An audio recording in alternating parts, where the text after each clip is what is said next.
everyone, we back with yet another video. Ladies and gentlemen, this is Information with Tshepiso. We are still on podiatry, right? If you're studying or you want to study podiatry in the University of Johannesburg, this is a video for you. So stay tuned. Ladies and gentlemen, I am not alone. I am with the most prestigious, ladies and gentlemen, chairperson of the Podiatry Student Society, none other than Nokubonga, aka Bonga. If Nokubonga is too long for you, you can call her Bonga. So her surname is a very precious one. I'm just going to try my pronunciation. Is Osarenren, right? So we have Nokubonga Osarenren in the house. So she is a student in the podiatry department and she is in her 3rd year. Ladies and gentlemen, she has gone through 1st year, she went through 2nd year, now she's in her 3rd year. So you can already see that we have a pro here. She'll be opening a YouTube channel in relation to podiatry. If you need any information related to podiatry from this video, ladies and gentlemen, I'll put in all her information in the description below, and then you make sure that you follow her, subscribe to her channel, and make sure that you share, you like, and you also comment, right? So ladies and gentlemen, stay tuned as we go through the podiatry qualification in the University of Johannesburg. So Nokubonga, yes, ma'am. Welcome, Mama. Thank you. You know, when I heard about podiatry, I was like, oh my word, what is that? And it's weirdly, or funny part is that it is in the Faculty of Health Sciences, and the universities that I've gone to or that I've, heard about don't really have podiatry. What is podiatry? Okay, so podiatry as written here, I'm not sure if you guys can zoom in, but just try to. So podiatry basically is a medical field in which you actually deal with treating, diagnosing, and managing disorders, diseases, conditions really of the foot and lower limb. So basically, they basically deal with the ankle, the knee, and the hip. Oh, so they deal with the ankle, the knee, and the hip. So if you have any challenges in relation to what we just mentioned or what she just mentioned, ladies and gentlemen, make sure that you look for a podiatrist, right?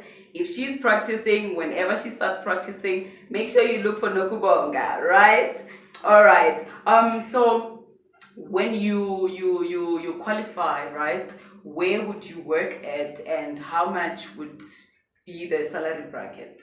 Okay, so with podiatry, it's very different. You can either work at a public or you can work in private sector. You can have your own actual practice. So the salary bracket really differs. You can go from like 36K to 120K depending on where you're working and things of that sort. Often we work at the big hospitals like Bara, Helen Joseph, Nelson Mandela, like the big hospitals. So that's where you would find a podiatrist. Okay, so is it general hospitals? Yes. Like governmental hospitals. So when you go there, you don't actually pay for consultations. No, you shouldn't.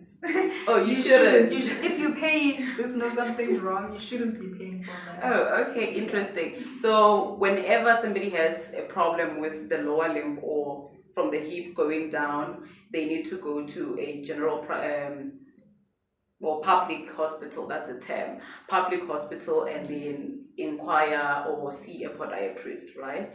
Oh, okay, that's interesting. So I heard that you have to have mathematics and it doesn't take mathematical literacy.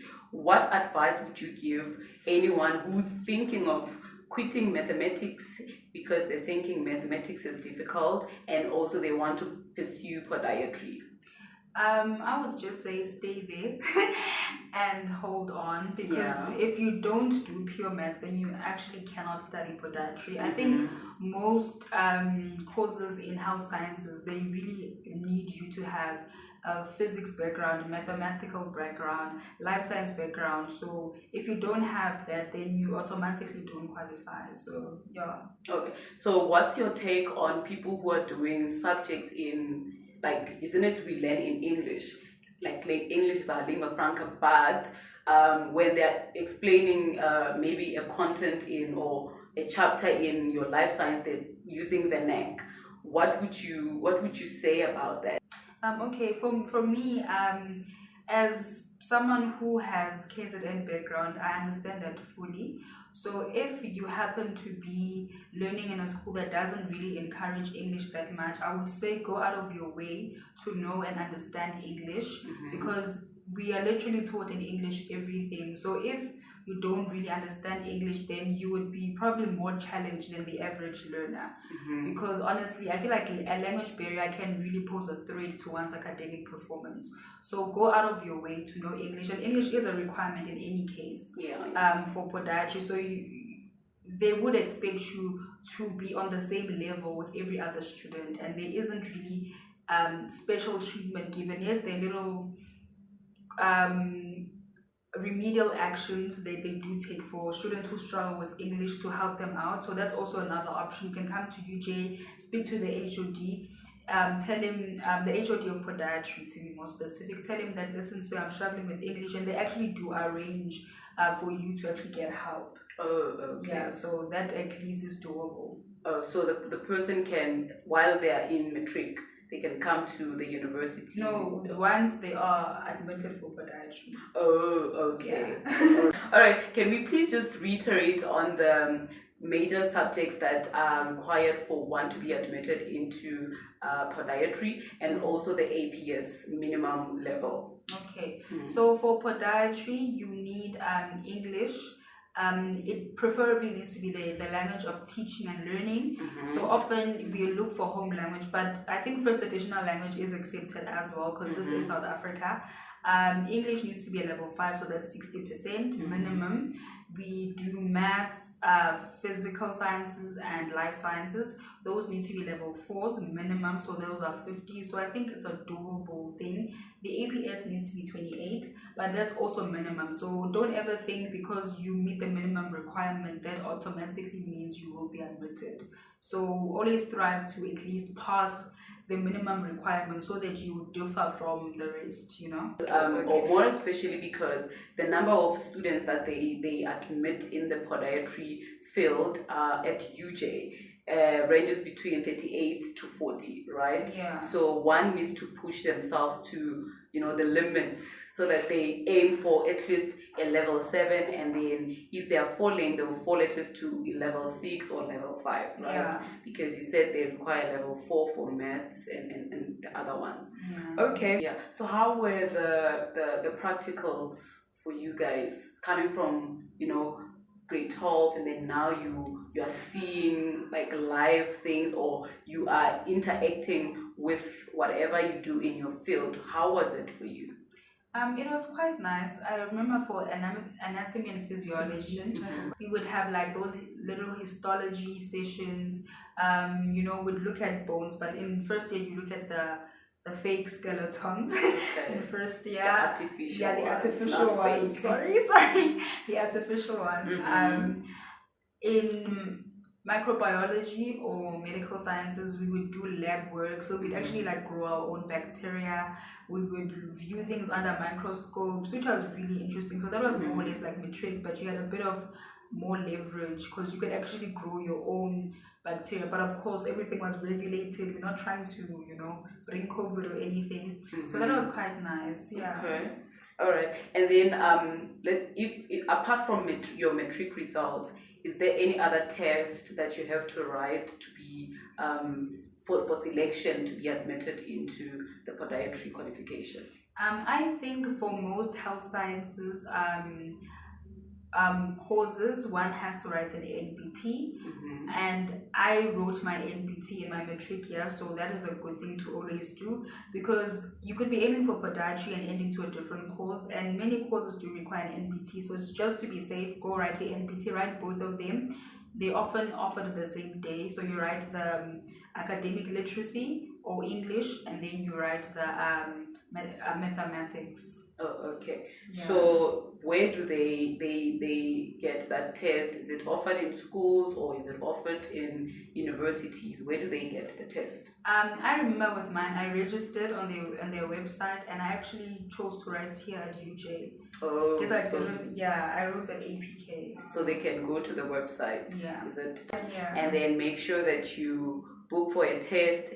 Go ahead and write, and all the best. Okay, so do you know of any other funding that gives that funds students that are doing podiatry? Okay, so I am on NSFAS. Oh. So thank goodness podiatry became a PHS. So now we are funded by NSFAS, fully accommodation, tuition, everything. But there's also HWC if for whatever reason NSFAS doesn't take you, because I mean that happens. So yeah, those are like the two main funding strategies. Or you can be a cash paying student. I mean, if you can afford it, then you can pay for it cash. So what's the minimum fees, or what are the fees, if you can recall, first year, second year, and third year? I can't recall properly, but I remember NSFAS gave me about 60K. So it's quite like, is it 60K cash per year? No, for tuition. Or for tuition? Yeah, they paid. So it's about 60 to 70K per annum. So okay. A bit pricey, but yeah. Okay, so that's your tuition, and then accommodation. Accommodation is about 45K. 45K. So ladies and gentlemen, you are hearing figures, right? You can already see that university fees are expensive, accommodation is expensive, and we haven't even factored in food, transport, if you ever need transport, and other things, right? Like your laptop and all that. So make sure that you apply for this bursaries that are out there giving funding to your specific qualification, especially if you want podiatry. Make sure that you apply for funding. Yeah, make sure that you check the HWCTA and apply for it. And then my lady, please motivate someone who wants to do podiatry but they are not serious. Like they are playful and their results are not so good, or they truly giving it their all, but giving their subject their all, but they just can't get to get the marks or the levels that they want to get them into podiatry.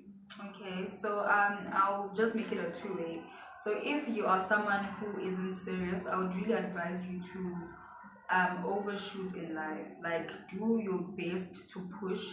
It doesn't help not being serious, because you may think, I'm young, I'm in matric, and the next year you won't be in matric anymore, and real life, I remember my mom used to always tell me that life begins after matric. Yeah. And that is so true. So all the decisions that you make up to matric will really determine who you become as an adult and what you do. And it would be so hurtful for you to see people that you were once with in class, and you are now finding yourself working maybe working as a street sweeper, maybe working at Pick n Pay. Nothing wrong with those jobs, of course. But if you want to be something and earn something in life, then you have to put in the work. There is nothing that's automatic, really. And for those who aren't getting the marks that they want, I would really advise you to outsource. I remember with me in matric, I had to go out of my way. I was getting past papers. My sister and I would go to KFC just for the Wi-Fi. We'd literally go to KFC, buy milkshakes, sit there for like 2 hours with one milkshake, because I'm trying to download as many resources as I could to help me. If you have someone who's smart in your class and you can't afford a tutor, then ask for help. Speak to your teachers, stay after school, like every resource available, especially matric, because there are so many resources. Like, maximize and utilize. Often those ones can actually push you. You can find yourself going from a 40 student to like a 65. Or I remember there was a friend of mine that I tutored when we were in matric, because I was quite good in certain subjects. So one of the subjects I tutored him in was geography. Geography, I was a 90s student, like from the get-go. And I tutored him, he was in his 40s. And by the end of the year, he got a 70 in geo. Simply because like he was very, very determined. So and he wasn't necessarily the smartest, but his determination put him there. Yeah, and today he's doing IT, and he's, you know, quite good. Yeah, interesting. So, ladies and gentlemen, if you are struggling, determination would really put you there, right? You heard my lady. I'm not adding, I'm not subtracting. And we have come to the end of our interview. So, this is Information with Tshepiso. I am Tshepiso Ramwechana, and we are out with my lady, Nokubonga Osarenren. Don't forget to thumbs up and share this video, subscribe for more, and also hit that notification bell. Thank you.